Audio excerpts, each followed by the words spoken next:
All right, welcome back. This is Unit 5, God Chooses Israel. This is Lesson 25 and the last lesson for this. Hopefully the videos were helpful. Hopefully you got some more resources to go through your quiz. But once again, if you have any questions, just don't forget that there is a subtopic on GroupMe, and I'll be happy to answer any questions that you have and help you any way I can with your quiz. Lesson 25 is all about the law. And of course, when we're talking about the law, we're talking about the law of Moses. All nations had laws. Even from remember Hammurabi's code, one of the first archaeological finds of a written set of laws or a code.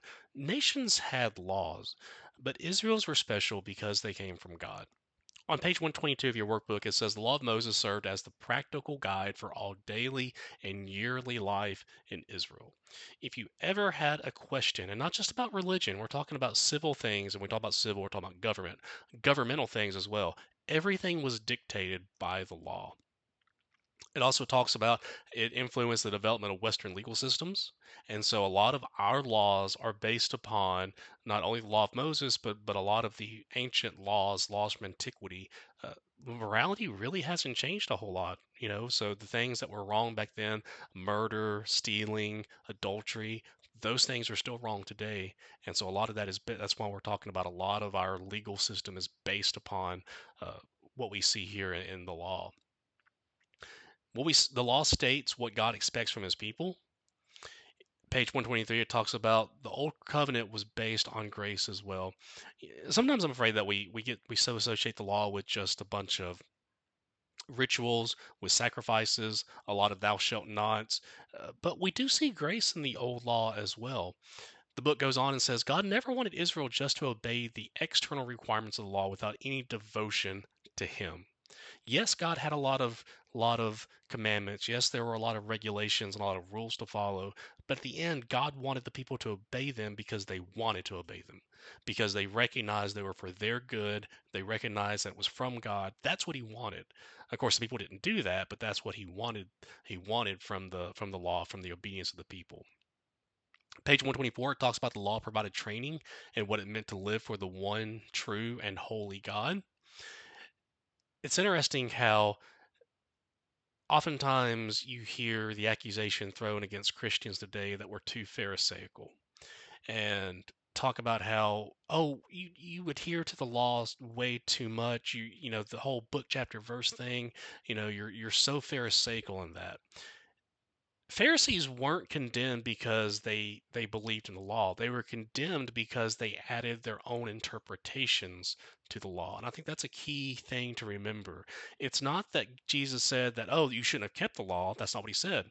In Matthew chapter 5, he specifically says, not one jot or tittle, two of the smallest marks in the Hebrew alphabet, not one jot or tittle will pass away until the law is fulfilled. The Pharisees did keep the law, but it was their own interpretations, their traditions that they added. That's what they were condemned for.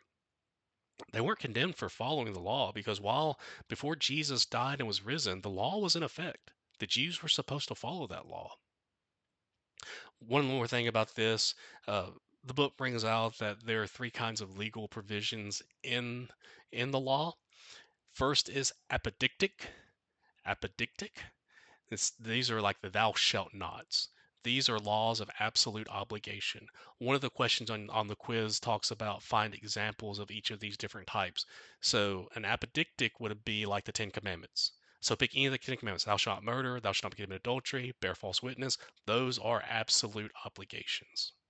Next, causistic or casuistic. This is it's if a man does this or when a man does this. These are hypothetical laws. One of the ones that we read about in the book of Leviticus, if a man has an animal that gores a slave, then the animal is to be put to death, and then you have to pay for the slave. So that's just one example. So you can do just a word search from Leviticus or Exodus and Deuteronomy. If a man or when a man, and that will bring up one of these casuistic laws. And then finally, the last kind is a case law. Case law is about situations that might arise that haven't been addressed in other laws. So once again, in the book, there's examples of what a case law would be, and this is more. It's almost like the casuistic. It's like if a man does this or if this happens, and so to me, a case law would be like the law of leprosy.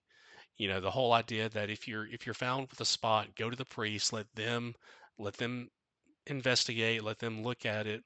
That would be an example of what case law because it's telling them what to do. So let's see. I think I need one more bonus word for your quiz.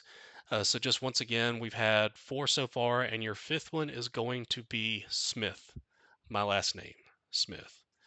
So good luck with your quiz, and we will see you guys on October 1st.